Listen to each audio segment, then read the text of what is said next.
आज सभी का स्वागत है। संजीवनी एक ऐसा शो जिसे आपकी सेहत की फिक्र है और जिसका सिर्फ एक ही मकसद है, आप स्वस्थ रहें और फिट रहें, हमेशा मुस्कुराते रहें। इसी उम्मीद के साथ हम रोज लेकर आते हैं आपका फेवरेट शो संजीवनी, जिसमें हमारा साथ देते हैं विश्व प्रसिद्ध आयुर्वेदाचार्य डॉक्टर प्रताप सिंह चौहान। डॉक्टर साहब, स्वागत है आपका। Thank you. कहते हैं जैसी नीयत वैसी बरकत, मतलब कि जैसी आपकी सोच या नीयत होती है वैसी ही आपको चीजें मिलती हैं। यानी कि अच्छी सोच हो तो सब कुछ अच्छा होता है, गलत सोच हो तो मतलब सब कुछ गड़बड़। दूसरे तरीके से समझे तो पॉजिटिव थॉट आपके लिए हमेशा अच्छा नतीजा देते हैं। पॉजिटिव थिंकिंग की खासियत तो आपको हैरान कर देगी, क्योंकि पॉजिटिव थिंकिंग की वजह से आप कई बीमारियों को मात भी दे सकते हैं। इसीलिए संजीवनी में आज आप जानेंगे पॉजिटिव थिंकिंग से सेहतमंद बनने के नुस्खे। और इतना ही नहीं, आज संजीवनी टिप्स में जानिए अस्थमा का आयुर्वेदिक इलाज। लेकिन सबसे पहले आइए जान लेते हैं आखिर पॉजिटिव थिंकिंग की पावर है क्या।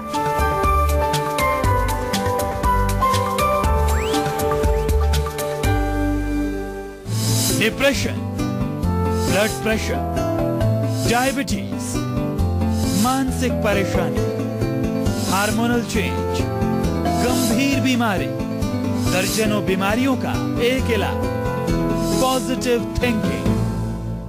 हैरान ना होइए, ढेरों रिसर्च में ऐसा पाया गया है कि सेहत से जुड़ी बहुत सारी परेशानियों को सिर्फ अपने अंदर पॉजिटिव थिंकिंग को डेवलप करके ठीक किया जा सकता है।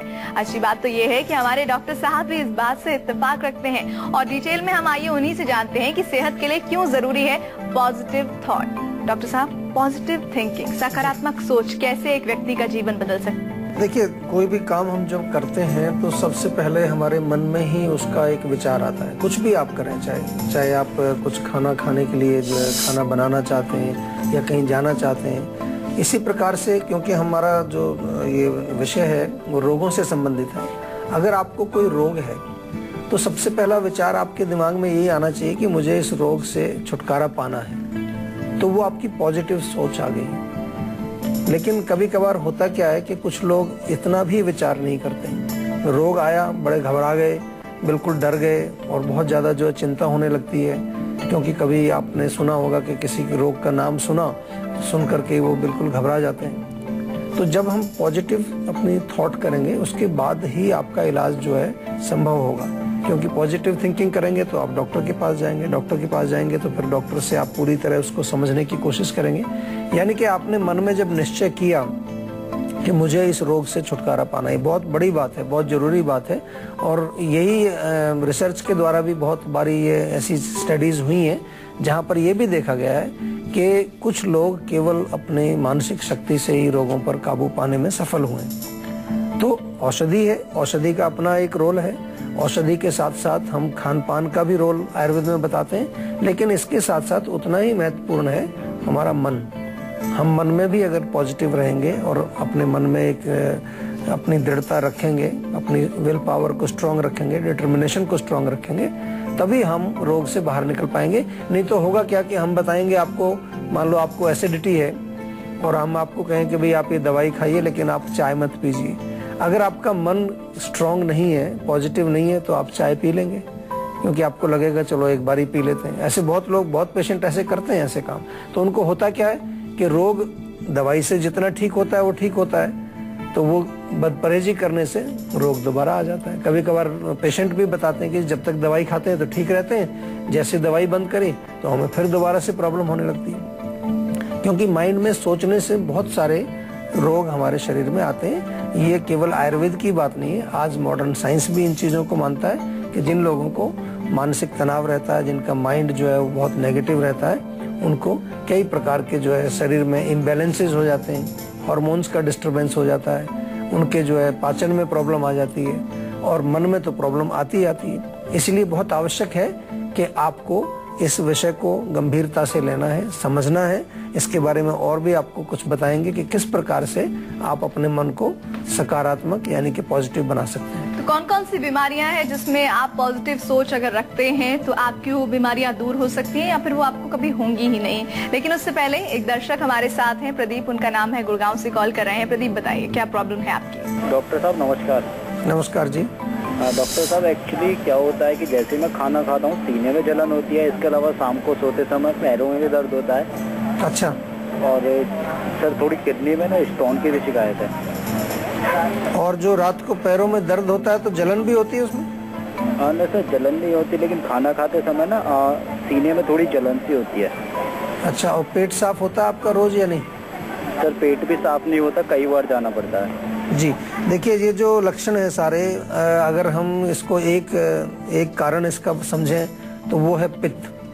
और आयुर्वेद की भाषा में थोड़ा सा और विस्तार से हम समझने की कोशिश करें तो पित्त जो है हमारे पाचन संस्थान से ताल्लुक रखता है। ये हमारा जो डाइजेस्टिव सिस्टम है उससे पित्त का कनेक्शन है। तो जब जब पित्त बिगड़ेगा, जलन तो बॉडी में होगी कहीं ना कहीं, वो तो एक उसका मुख्य लक्षण है जलन करना, जो आपको होती है, सीने में जलन होती है आपको, और आपको जो पैरों में दर्द होता है। दर्द इसलिए होता है कि जब खाना पूरा पचेगा नहीं तो पेट में आपके आंव बनेगा, और वो आंव बनेगा तो आपको पेट साफ नहीं होने देगा वो, और जब पेट साफ नहीं होगा तो टांगों में दर्द होगी, पूरे बॉडी में आपको पेन होगा, शरीर में सुस्ती सी बनी रहेगी, कुछ अच्छा नहीं लगता, कई बार खाने पीने की भी इच्छा नहीं होती, और बॉडी में जो है आपको इस तरह से लगता है कि हल्का सा जैसे बुखार हो गया हो। तो इसके लिए बहुत आवश्यक है कि आप पित्त का शमन करें, आम का पाचन करें, और उसके लिए एक आम पाचक चूर्ण जो हमारा है बहुत बढ़िया काम करता है, वो आप घर पे भी बना सकते हैं। इसका प्रयोग जरूर करिए। सौंठ, जीरा और धनिया ये 10-10 ग्राम ले लीजिए, सौंफ और पुदीना 20-20 ग्राम ले लीजिए, सबको मिला करके पीस करके एक चूर्ण बना लीजिए। और ये चूर्ण जो है भोजन के पश्चात 1-1 चम्मच की मात्रा में आपको लेना है।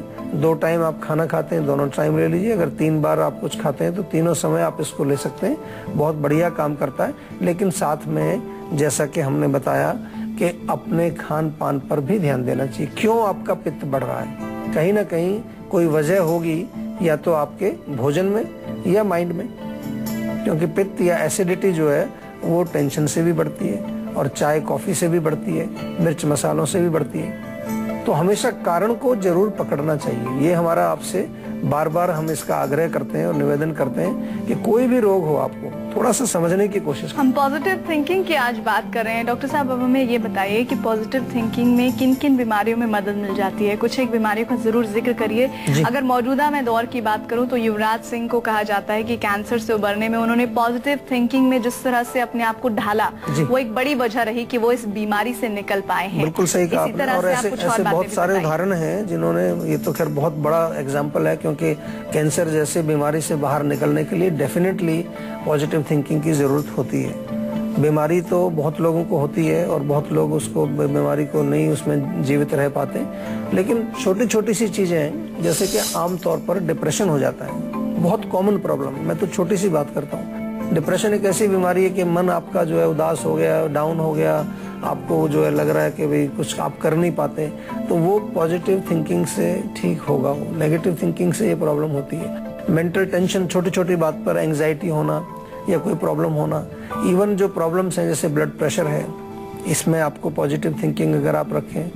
बड़ी बीमारियों में तो हमने बहुत सुना है, उदाहरण बहुत हैं, रिसर्च भी हुई है कि जो एक तरह से ऐसी बीमारियां, जानलेवा बीमारियां हैं, उनमें से कुछ लोग निकल करके जो आए वो केवल माइंड की वजह से आए, ऐसा उन्होंने कहा। क्योंकि दवाइयां तो और भी मरीजों को वही दवाइयां दी गई, लेकिन उन पर वो काम नहीं की और वो उन पर दूसरों पर काम कर गई। तो डेफिनेटली वहाँ एक समझ आता है कि इसमें कुछ एक सकारात्मक सोच उसकी रही। डायबिटीज के रोगी जो होते हैं उनको भी जो है सकारात्मक सोच से लाभ मिलता है। खास तौर पर जो हार्मोन से संबंधित बीमारियां हैं उनमें अगर आप अपनी सोच को पॉजिटिव करेंगे, बहुत कॉमन प्रॉब्लम्स हैं आजकल, थायराइड की प्रॉब्लम है, महिलाओं में जो है मेंस्ट्रुअल साइकिल से संबंधित कोई प्रॉब्लम्स हैं, इनफर्टिलिटी है, या जो मानसिक रोग हैं उनमें तो फर्क पड़ता ही है। OCD बीमारी है, ऑब्सेसिव कंपल्सिव डिसऑर्डर जैसे है, बाइपोलर डिजीज है, माइंड के जितने भी रोग हैं उनमें पॉजिटिव सोच जरूरी है अलॉन्ग विद मेडिसिन। इसलिए जब भी कोई मेंटल रोग या मानसिक रोगी कोई हमारे पास भी आते हैं तो उनसे जनरली पहले उनको मोटिवेट किया जाता है, उनको थोड़ा सा सकारात्मक बनाया जाता है, काउंसलिंग इसको बोलते हैं। और काउंसलिंग में क्या किया जाता है, ज्यादातर उसको शिक्षित किया जाता है, पेशेंट को उसको समझाया जाता है, क्योंकि कभी कभार वो छोटी सी चीज होती है जो उसको समझ नहीं आ रही होती है, क्योंकि उसका माइंड इतना नेगेटिव हो गया है कि वो छोटी सी चीज भी उसकी समझ में नहीं आती। तो इसलिए काउंसलिंग उसमें बहुत जरूरी होती है। तो ये तमाम रोग हैं, और मैं कहूँ कि एक तरह से कोई भी रोग हो आपको, किसी भी तरह का हो, उसमें जब तक आपका मन जो है वो पॉजिटिव नहीं होगा तो आपको डेफिनेटली अगर आराम मिलेगा भी तो उसमें टाइम ज्यादा लग जाएगा। चलिए कार्यक्रम में आगे बढ़ते हैं और आज की संजीवनी में डॉक्टर साहब से जानते हैं कि कैसे आप पॉजिटिव थिंकिंग यानी सकारात्मक सोच के साथ साथ बीमारियों को मात दे सकते हैं। तो डॉक्टर साहब क्या है आज की संजीवनी? देखिए, सबसे पहले तो इस विषय को समझना बहुत जरूरी है, क्योंकि संजीवनी टिप्स तो हम जरूर बताते ही आपको, कई चीजें उसमें बताते हैं, लेकिन जो मुख्य चीज है जिसको समझना है आपको वो ये है कि कई बारी आपको समझ आ रहा होता है कि मुझे अपना मन जो है वो सकारात्मक रखना चाहिए, अपनी सोच सकारात्मक रखनी चाहिए, लेकिन आप कर नहीं पाते हैं। ऐसे बहुत पेशेंट आते हैं, वो कहते हैं जी मुझे पता है कि आप जो कह रहे हो ये अच्छी चीज है, लेकिन वो नेचुरली मेरे मन के अंदर जो है नेगेटिव थिंकिंग आ जाती है। क्यों आती है? क्योंकि जो ब्रेन की हमारी केमिस्ट्री है, जो ब्रेन के अंदर जो केमिकल्स हैं उनका इम्बैलेंस हो जाता है, तो उस लेवल पर भी हमको काम करना पड़ता है। दूसरा, इसको आयुर्वेदिक भाषा में अगर समझने की कोशिश करें तो हमने पहले भी कई बार जिक्र किया है कि सत्वगुण, रजोगुण और तमोगुण। अगर तमोगुण अधिक होगा माइंड के अंदर, मन के अंदर, तो मन फिर जो है उतना क्लियरिटी उसमें नहीं होती, स्वच्छता नहीं होती, साफ नहीं होता, वो एक तरह से डल माइंड होता है।